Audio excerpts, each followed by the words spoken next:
think Professor Verbeek is well known to all of us, but still I'm going to describe your bio very briefly as an introduction to your talk. So Professor Verbeek is the rector of the University of Amsterdam, as we all know, but he's also professor of philosophy and ethics of science and technology in a changing world at the university. That's a mouthful, actually. At the University of Amsterdam. His research and teaching focus on the relationship between humans and technology viewed from an ethical perspective. He previously was Distinguished Professor of Philosophy of Technology, that's a mouthful, at the Department of Philosophy at the University of Twente, where he was also chair of the Philosophy of Human Technology Relations Research Group and co-director of the Design Lab of the University of Twente. He was also an honorary professor of techno-anthropology at Aalborg University, Denmark. He served, among other things, as chairperson of the UNESCO World Commission for the Ethics of Science and Technology, vice chairperson of the board of the Rathenau Institute, and chairperson of the Royal Academy Commission on the Freedom of Science. And that's why we invited him today, because he's going to address the tensions in current debate on academic freedom. The title of his talk is Positive and Negative Ethics, Connecting Academic Freedom and Research Integrity. And he states in his abstract the following: in this talk, I will address what current inside and outside challenges in university imply for academic integrity. Based on the distinction between positive and negative freedom, freedom from interference versus freedom to do something, I will distinguish positive and negative ethics, preventing to happen what we do not want versus providing conditions for what we do want to happen. The distinction will make it possible to connect research integrity and social responsibility in a new way. So it's very promising, and I'm very honored that you could find the time today to be with us. So without further ado, the floor is yours. Thank you very much.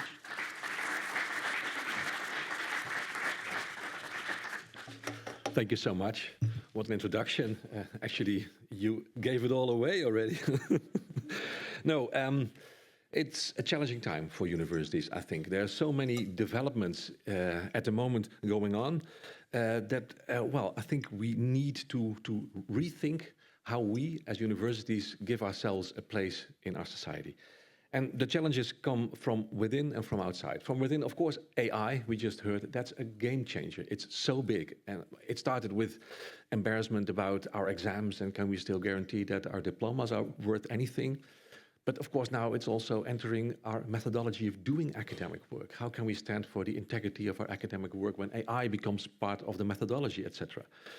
But more than that, I think it's also the whole polarization in our society that is now a new context for universities to operate. I think for a long time, universities have been these quiet places where you could have strong, fierce debates, but not in a polarized way. We could always find each other somehow in an attempt to agree, or at least to agree to disagree. And that has changed. Universities are seen by some people in society as places for wokeness.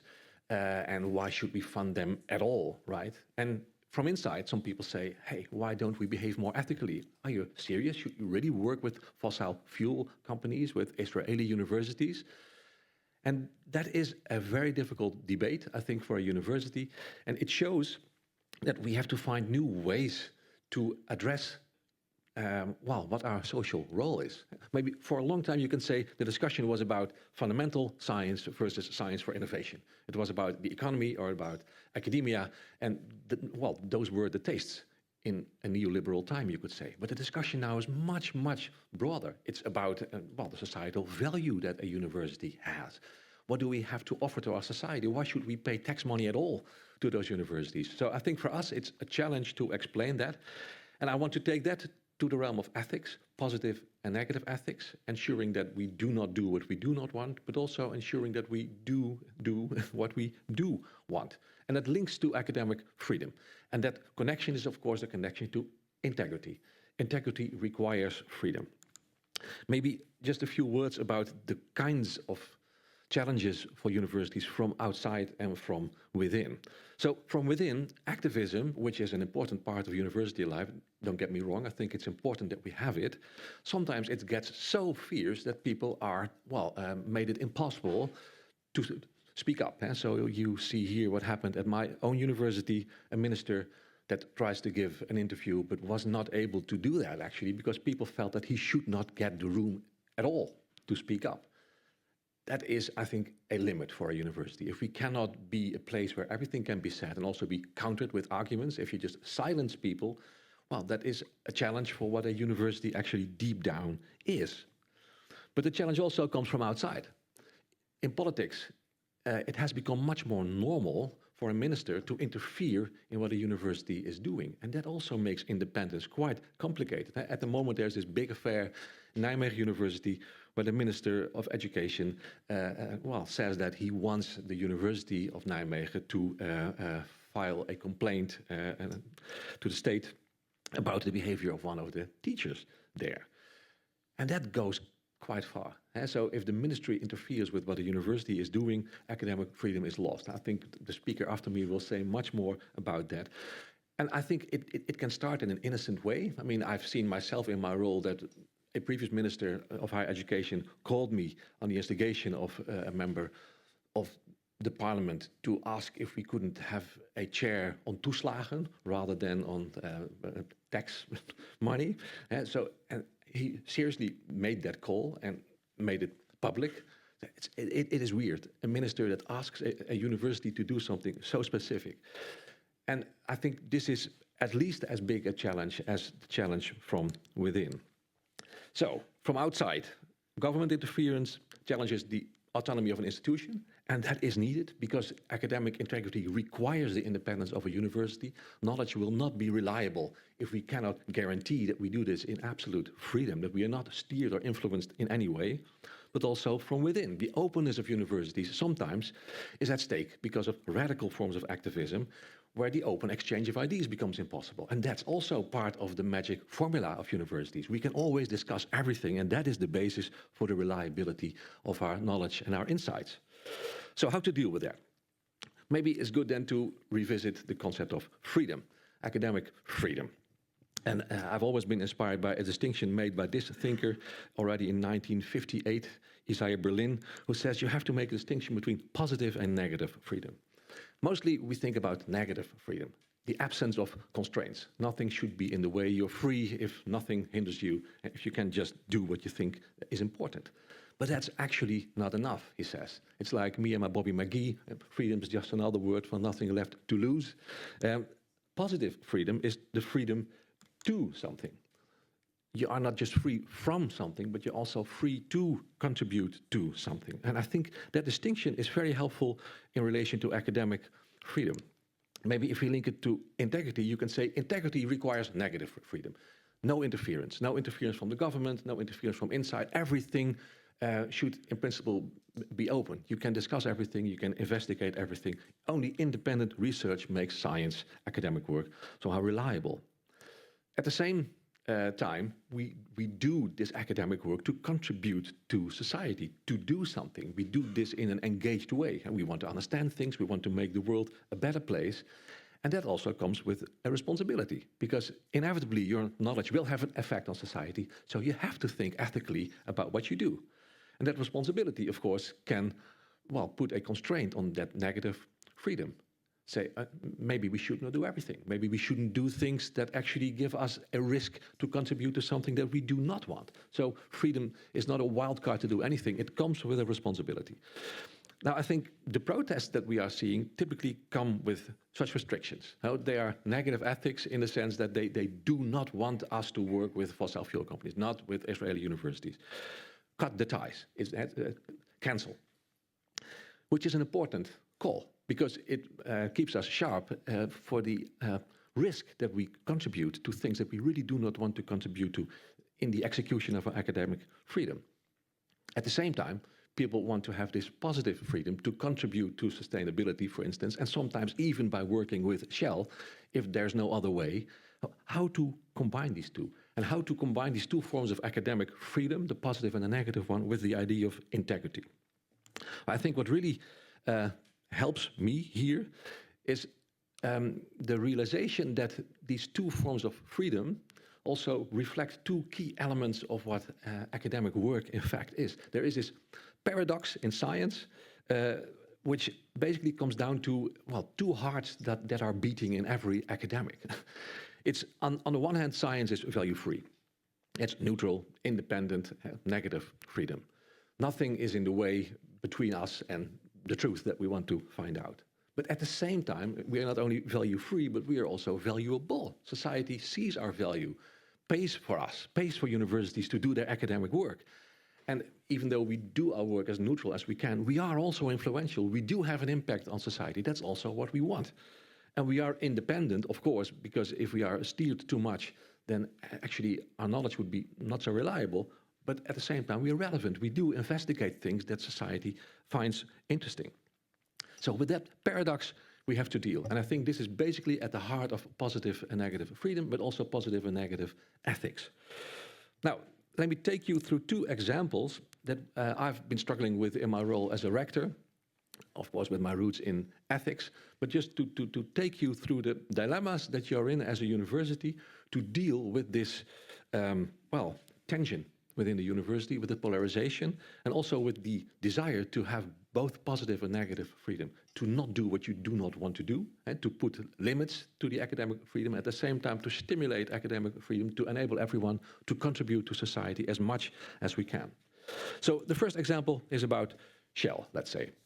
It started basically a few months after I started as a rector, occupation of a building. The building is back. I actually had dinner there yesterday in this building. An occupation, students demanding cut the ties with the fossil fuel sector. And that lasted for quite some time. It was a challenging time because I think at that time we really started to struggle with that idea of how can we combine academic freedom with academic integrity. So basically the question was, can there be a basis to limit academic freedom? And there were actually many people who said, well, maybe we do not accept the fact that the board of the university forbids us to work with fossil fuel companies. I had very, very strong discussions with academics there. So can there be a basis? And what we did was actually two things. One, just have a good intellectual analysis of how to deal with this. Also ask academics from our university to do that. And they came with the idea that, well, maybe if there's this widely accepted basis, a normative basis that is not so controversial, that you should not keep open for academic discussion, maybe then you could do it. And then we also thought, okay, maybe we should organize dialogues, make sure that we hear all the voices. Activism puts things on the agenda, but you cannot only listen to activists because everyone needs to recognize themselves in what a university is doing. So we organized dialogue sessions on all the 4 campuses of the University of Amsterdam in order to try to find a narrative that basically most of the people would recognize.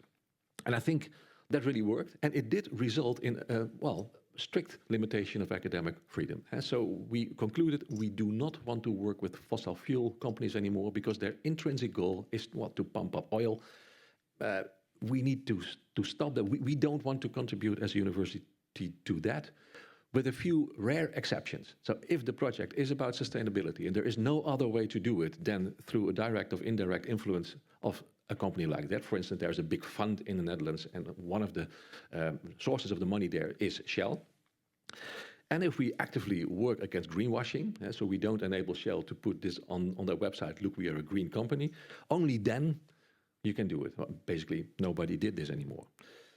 So this is maybe a clear example of how positive and negative ethics went together. So a broad shared idea that we do not want to contribute to further heating up of the planet with our research. At the same time, the positive ethics, we do want to contribute to sustainability. So in the rare cases that we can do that without contributing, then we can do it. So no unless is the conclusion that we drew. And we have a committee, an ethical committee, and a whole procedure, and every new project that you start has to go through a checklist of questions, just like when you went to the USA. Yeah, there's 7 questions or so, and if one of them is yes, then you have to go deeper and maybe in the end ask for an advice by an ethical commission, which will advise the dean or the board. Second example, a heavier one that actually even this week still took a new direction at my university, Israeli university. So you must have seen it, of course, in the news last year. We had very, very strong protests and a very, very strong discussion and a very big polarization not only within our university, of course, at all universities in the entire society. And I think here, well, the discussion had two dimensions. It started with the demand to take stands. Why doesn't the board of the university say that they are against Israel, that they consider Israel to be a colonial state, whatever? Those things were asked to us. And we have been doubting very long and concluded that it's not our job to do that. Not because we think it's an unimportant issue, but because we think a university should be this open place for the exchange of ideas. The board does not somehow tell you what you have to think. You can do that perfectly by yourself. We shape the conditions for a debate. We don't need to speak up. If we do so, we would be some kind of a thought police. The second demand was then, of course, cut the ties. And when the violence became so big, when the war really started, and became even more and more severe, the demand was, stop working with Israeli universities. You will be complicit in genocide if you do so. And I think for us, that was a more important struggle. And the idea that we should take a stance, I think, well, we didn't because of academic freedom. Cutting the ties is a more difficult one. Because there you could say, okay, is there really a risk that we contribute to this violence through our research? If so, then of course we do not want to do that. We have an ethical framework, human rights are part of that, so we don't want to get involved in the violation of human rights. And then after long thinking and also dialogues within the university, we concluded that we should make a distinction between a political or an ethical action. A political action would mean we try to influence the government of Israel. And we do a boycott because we want to hurt the state of Israel. An ethical action would be, we want open exchange of ideas. That's the basis of university, but we limit that with an ethical framework. We do not want to contribute to human rights violations in the execution of our academic freedom. So we have an ethical framework to say we will not do anything if we can, well, if we run a risk to get involved in human rights violations. And there we saw a dynamics of the whole discussion. I think the human rights violations became bigger and bigger, so we had an ethical framework that forces people to have their research collaborations and educational collaborations assessed by a committee on the risk if it could contribute to the actions of the army, for instance. We also still didn't want to call it a genocide, not because we didn't think it was a genocide, but because there was no academic consensus yet on the fact that there was a genocide, and we saw it, and still see it as our task to keep the debate as open as we can. But as soon as there was a consensus, and there was a UN report, a EU report, the Association of Genocide Researchers, everyone says this is genocide, then we felt the freedom to express that and also to act on that. So this week we took quite a big step, saying that if the violence is indeed to be considered a genocide, then the radical consequence of our ethical framework that we do not want to contribute to a genocide if there is a risk to it, and the radical consequence is we will not do anything new until this stops, because we do not want to run any risk. And there's always a chance that a bit of money will end up in the military collaborations of every university, because every university has a task for the army. So after a long development, not because we only see this now, but because only now there is a consensus on genocide, we decided not to enter into any new work with Israeli universities. A big decision. And a decision that also hurts many people. I have to go after my talk, after your talk, to Amsterdam to speak with many people who are very angry about this choice. So that's the reality in which you have to operate now, I think, if you run a university. Try to safeguard academic freedom, but also within ethical limits. Now, if you connect that to ethics, it means that ethics in this case is much more than the question, should we do it or should we not do it? Should we cancel or should we go on? This positive and negative ethics is much deeper. It's really about trying to find a balance or a combination of stopping what you do not want, at the same time keep shaping the conditions for what we do want. Because also the negative ethics comes from engagement. It doesn't come from the desire to cancel or to become some kind of a thought police. It has its roots in ethics. And of course, everything is political. So the fact that I want our university to be like this, that we want that after dialogues, that we do want to keep open, to stay as open as we can in combination with ethics, that is a political choice. But that means that we choose to only judge ethically and not to influence societal actors in a political way. It also has implications for how we deal with the protests. Not only not only our working with Shell or with Israeli universities, where you could say canceling is the last resort, positive impact is the basis, but also the protests. Many people in right-wing politics see the University of Amsterdam as the example of where it completely runs out of hand, where the woke madness is ruling, where the administration doesn't interfere in the protests and students can just destroy everything that they want. I mean, we've seen that in the news. On the one hand, the students want me to step down, and on the other hand, in the Telegraaf, I'm seen as the ultimate wacko, the loser that lets his own university be destroyed, that wants to speak with students wearing masks, etc. I still think also in this intensity in which you are as a leader of a university, this distinction between positive and negative ethics is very important. I want to to keep defending the right to have activism, to have a protest, even if it's not friendly towards me. It's important that we can have that discussion, but of course, within limits. This is the challenge that we are facing, and that has to be the context for executing our academic freedom. Well, having done this, I want to do one last thing, to be a bit more philosophical. I can't hide my background, and to add a third dimension to academic freedom in the last 5 minutes or so that I have for my talk. Because I think you maybe do not say everything about academic freedom if you say it's freedom from and freedom to. Many thinkers have tried to analyze what freedom is, and especially in the existential tradition in philosophy, people have done so. Sartre, for instance, had this very interesting analysis of freedom as our fate. Actually, we are doomed to be free. And if there's one thing in which we are not free, it is in the fact that we are free. If we don't want to be free anymore, we have to end our lives, but that's still something that we have to choose for in freedom. We cannot be unfree, and that makes you responsible for what you do with your freedom. So that whole idea of freedom as fate makes you responsible for the actions that you take. And I think this is a valuable addition to the idea of positive freedom. It's not just the freedom to do what you want, and because you want something, but you have to do it somehow responsibly. I think that dimension needs a firm place in our thinking of academic freedom. Jaspers, we go back in time, a philosopher on whom I once wrote my master's thesis, sees freedom as your own freedom, my freedom.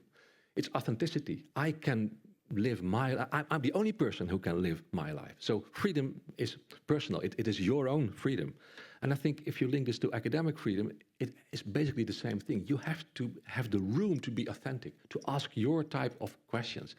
Nothing should be in the way to be authentic. So that requires a lot of negative freedom also. Authenticity requires the room really to think as yourself, also to go against the stream, think about something completely new.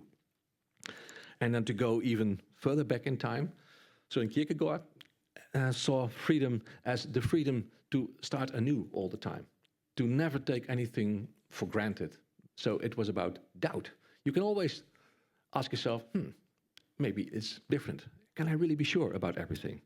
And this doubt, obviously, is maybe at the heart of what academic work is. We need to have the room to doubt. So nobody should have the right to be so certain that you can silence other people because they are not allowed to bring you in doubt. Doubt is an essential element of academic freedom. And that's, I think, how we should organize the context to be free at the university. Freedom is not just a right, but it's a fate. It's a duty. And we need this academic freedom for integrity of our research. And that means that it's connected to these two sides of the science paradox.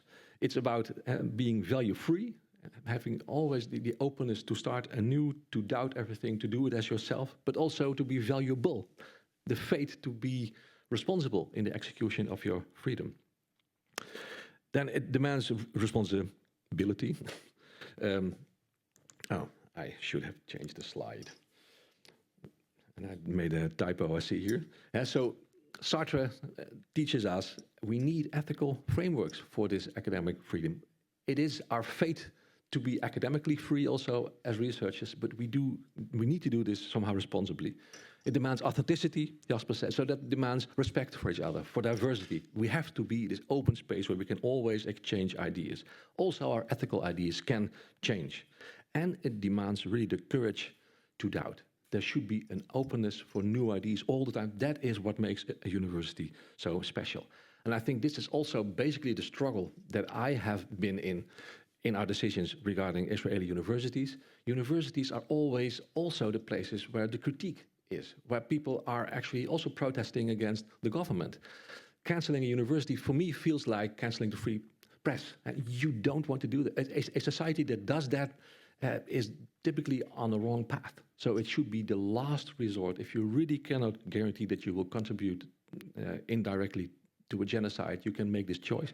But this is, I think, what makes the difficulty so big. So let me conclude there by saying that I think we need a broader discussion on the ethics of academia, which includes positive and negative ethics. We should not contribute to things that we do not want to contribute to, but sometimes we focus too much on what we do not want, what we want to keep out. And I hope we can broaden the discussion to also include the stimulation of what we do want, because this is what universities have to show to politics, to our society. Now, what are we there for? To contribute to our society, to make the world a better world. Thank you.